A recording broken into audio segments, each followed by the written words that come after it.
and welcome to another lesson of Master Everyday English.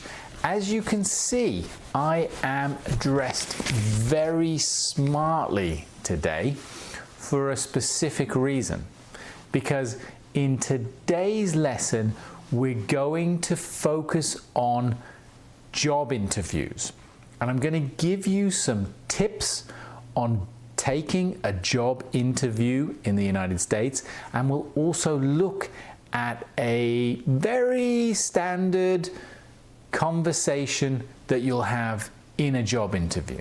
Here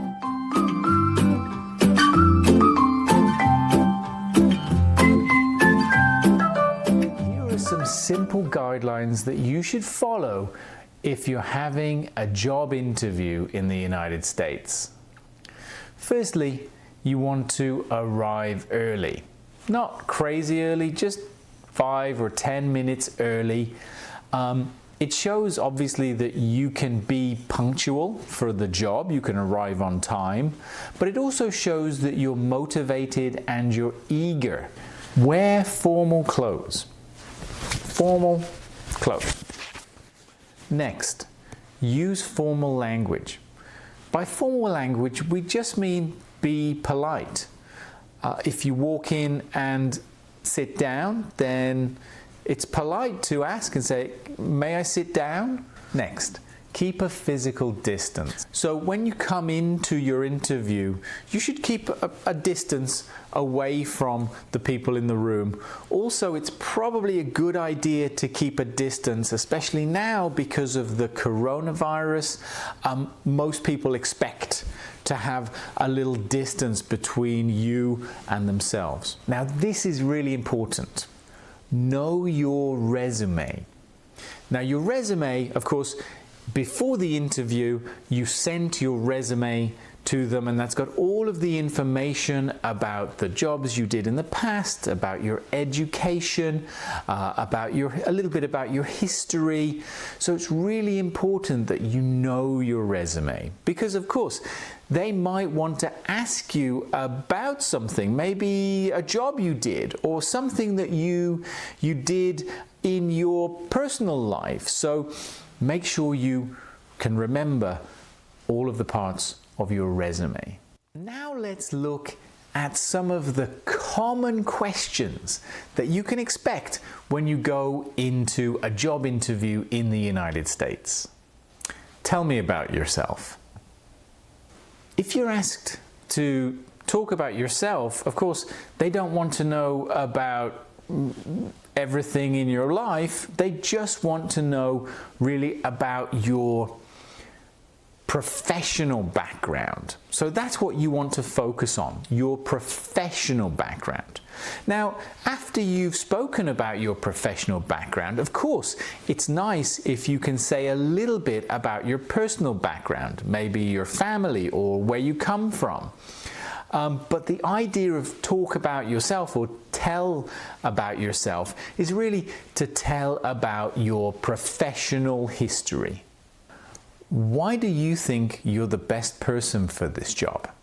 In this question, they want to know about the specific skills or the specific knowledge that you have that fit the job that they are offering.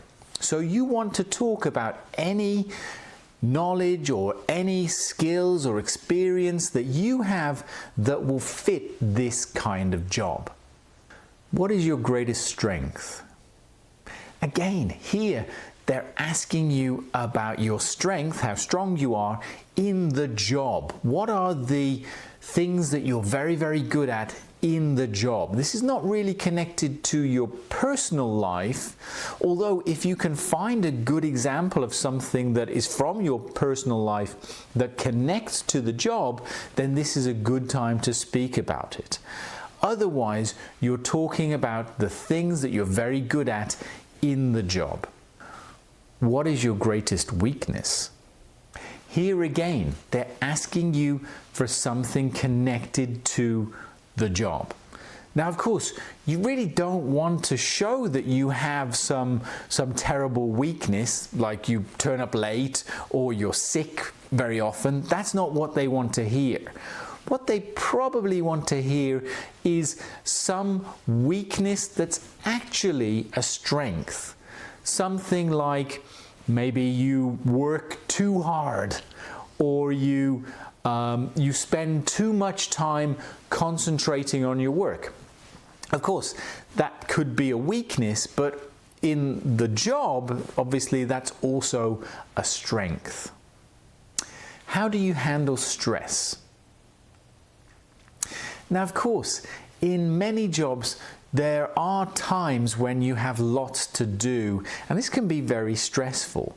So they want to know how you will react in these situations. This is a good time to give an example of a situation in your history, in your work history, where you dealt very well with stress. If there was a specific situation in a job where it was a stressful situation and you did something to control the situation, if you can give that example, that's really good to impress your interviewers. Where do you see yourself in 5 years? Of course, you want to show that you're motivated, that you want to grow in the company, but of course you don't want to be too overpowering. You don't want to be the boss of the company, but you want to show that in 5 years' time, you hope that you have progressed in the company and you've grown as an employee in the company. What salary expectations do you have? It's important here that you've done your homework and that you know more or less what the average salary is for your job.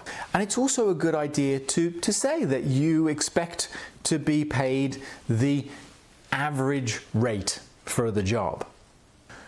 Do you have any questions for us? Yes, you do. You have questions. This is a great opportunity to show that you're motivated and that you want the job. If you can find out some information about the company so that you can ask questions about the company, maybe ask questions about their working policies or something about the history or something about their future goals of the company, this is a great opportunity to show that you're motivated and that you're interested in the job. So now let's listen to a very standard job interview. Listen to the questions and listen to the responses. So let's imagine this is the Master Everyday English Language School, and I'm looking for a new teacher to join my staff. Today, I'm interviewing Mary, and Mary's very interested in joining our staff as a full-time English language teacher. So, let's start the interview. Hi Mary, please come in, take a seat. Hi, thank you for having me. You're welcome. How are you today? Is there anything I can get you before we start the interview? Would you like some water or perhaps some coffee? No, I'm good, thank you. Okay, great. Firstly, could you tell me a little about yourself? Yeah, so I graduated with my degree in education, and I went on to get a master's as well. And I taught out of the country for 8 years. I taught English as a second language. And then back in the US, I've taught 4th grade math and science. Excellent. It sounds like you have a lot of experience. What do you consider to be your greatest strength? I think my greatest strength would be my dedication. So I will work long hours. I will go above and beyond what is asked of me to make sure that my students are learning. Okay, thank you. And on the flip side of that, what do you consider your greatest weakness?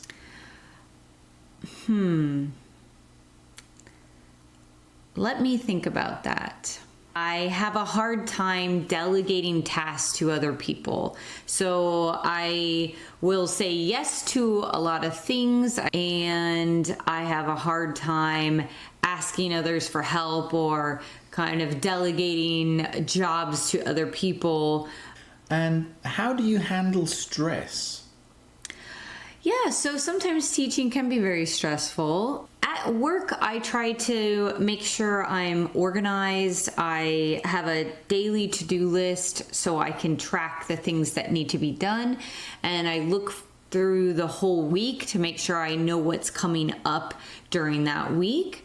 If you join our English school, where do you see yourself in 5 years' time? I see myself as a important part of the team here at the school. I'm interested in helping to train other teachers. Okay, yeah, that's great. Thank you. Okay, well, thank you for coming in today, Mary. Do you have any questions for me before we finish the interview? I do have one question. I'm just curious if you have any plans to open up other branches, and if you're looking for anyone eventually to help kind of build and grow the school. That's a great question, Mary. Yes, absolutely. You're right. We are a small... We're finished for today's lesson. In today's lesson, I gave you some tips, some ideas that can help you to go into your job interview with a little more confidence. And we also looked at some of those very common questions that you can expect in